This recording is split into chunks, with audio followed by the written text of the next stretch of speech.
Alright guys, welcome back to a brand new tutorial on the channel. इस video में हम देखेंगे कि how we can center our text in HTML and CSS। Center करने के कुछ तरीके हैं जो आपकी लेआउट के मुताबिक आपको सूट करता है, आप वो तरीका इस्तेमाल कर लें। अब शुरू करते हैं वीडियो को।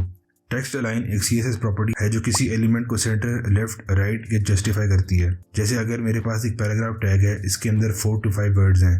इसको अगर मैंने सेंटर करना है तो मैं CSS में टेक्स्ट अलाइन की प्रॉपर्टी को एक्सेस करूँगा और इसकी वैल्यू मैं सेंटर दे दूँगा। तो अगर आप ब्राउज़र में देखें तो टेक्स्ट हमारा सेंटर हो गया है। लेकिन ये याद रखिए कि text align property depends on the width available to your element. इससे क्या मुराद है? आपको पता होगा कि दो तरह के एलिमेंट्स होते हैं, ब्लॉक लेवल एलिमेंट्स जो बाय डिफ़ॉल्ट पूरी विड्थ लेते हैं ब्राउज़र में, और इनलाइन ब्लॉक लेवल एलिमेंट्स जो सिर्फ अपने एलिमेंट के कंटेंट जितनी विड्थ लेते हैं। जैसे अगर मैं अपनी एग्जांपल में एक स्पैन टैग को ऐड करूं और पैराग्राफ और स्पैन दोनों को CSS में बॉर्डर दे दूं, तो पैराग्राफ टैग पूरी विड्थ ले रहा है और स्पैन एलिमेंट सिर्फ अपने कंटेंट जितनी विड्थ। चूंकि पैराग्राफ एलिमेंट के पास स्पेस है सेंटर में जाने की, तो वो टेक्स्ट अलाइन की प्रॉपर्टी सेंटर का सही इस्तेमाल कर रहा है। लेकिन स्पैन एलिमेंट के पास कोई स्पेस ही नहीं है कि वो अपने आप को सेंटर कर सके, इसीलिए स्पैन पर टेक्स्ट अलाइन सेंटर लगाने से कोई इफेक्ट नहीं आएगा। लेकिन अगर आप फिर भी स्पैन एलिमेंट को सेंटर करना चाहते हैं तो इसका एक सोल्यूशन ये है कि आप इसको एक डिव एलिमेंट में डालें, और डिव खुद एक ब्लॉक लेवल एलिमेंट है as we can see from the border. और हम टेक्स्ट अलाइन की प्रॉपर्टी को डिव पर लगाएंगे तो टेक्स्ट हमारा सेंटर हो जाएगा, क्योंकि अब स्पैन एलिमेंट के पास स्पेस है सेंटर होने के लिए because of the div element. Second method थोड़ा अनकन्वेंशनल है, इसको मैंने पर्सनली ज़्यादा यूज़ होते नहीं देखा, लेकिन इस मेथड में हम लाइन हाइट की प्रॉपर्टी, हाइट प्रॉपर्टी और टेक्स्ट अलाइन को इकट्ठा यूज़ करके लिखते हैं इन द डिव एलिमेंट जिसके अंदर टेक्स्ट है। मैं दोबारा एक सिंपल डिव बनाता हूँ और उसके अंदर कुछ टेक्स्ट लिखता हूँ। अब सबसे पहले हम एक हाइट डिफाइन करते हैं। मैं इसको 100 पिक्सल्स दे देता हूँ और साथ ही एक बॉर्डर लगा देता हूँ ताकि विजुअली देख सकें कि क्या हो रहा है।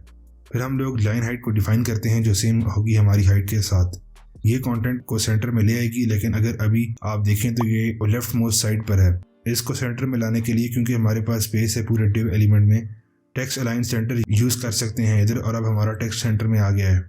ऑल्दो ये सेंटर में तो ज़रूर आ गया है, लेकिन इसके कुछ ड्रॉबैक्स ज़रूर हैं कि हमें हाइट फिक्स रखनी पड़ रही है और ये हाइट चेंज नहीं होगी, which is not a good way to build dynamic content on the website, जिसकी वजह से ये मेथड ज़्यादा यूज़ नहीं होता। लेकिन it is a method to center the text. कोशिश करें कि या तो फर्स्ट मेथड यूज़ करें या अगले दो मेथड्स यूज़ करें जो बताऊँगा टू सेंटर द आइटम। अगला मेथड आता है हमारा फ्लेक्स बॉक्स का। अभी तक मैंने इस चैनल पर फ्लेक्स बॉक्स को कवर नहीं किया, लेकिन डू सब्सक्राइब द चैनल, ऐसा आगे बहुत ज़्यादा फ्लेक्स बॉक्स और ग्रिड रिलेटेड कंटेंट आने वाला है। फ्लेक्स बॉक्स से हम 2 लाइंस ऑफ कोड के अंदर अपने टेक्स्ट को सेंटर कर सकते हैं। सबसे पहले हम बनाएंगे एक डिव जिसके अंदर होगा हमारा कंटेंट। इस डिव को अब हम टारगेट करेंगे CSS में और सबसे पहले प्रॉपर्टी देंगे फ्लेक्स की और जस्टिफाई कंटेंट कर देंगे सेंटर को, जिससे हमारा टेक्स्ट सेंटर लाइन हो जाएगा। अगर आपको फ्लेक्स बॉक्स की समझ नहीं आए तो इसके ऊपर मैं सीरीज बनाऊंगा। और जो लास्ट मेथड है वो है grid. Grid is more complex than flex box, तो उसके लिए एक सेपरेट सीरीज रिक्वायर्ड है on explaining what grid is. लेकिन फ्लेक्स बॉक्स की तरह ही हम इसका डिस्प्ले चेंज कर देंगे ग्रिड पर, और जस्टिफाई कंटेंट को हम रिप्लेस कर देंगे प्लेस आइटम्स के साथ, और हमारा टेक्स्ट सेंटर हो जाएगा। ये हैं 4 तरीके अपने टेक्स्ट को सेंटर अलाइन करने के। एक तरीका इंतहाई आसान, दूसरा तरीका अनकन्वेंशनल, और 2 तरीकों को मजीद समझने के लिए I will be making future videos to understand flex box and grid, but you can understand from the examples much better now.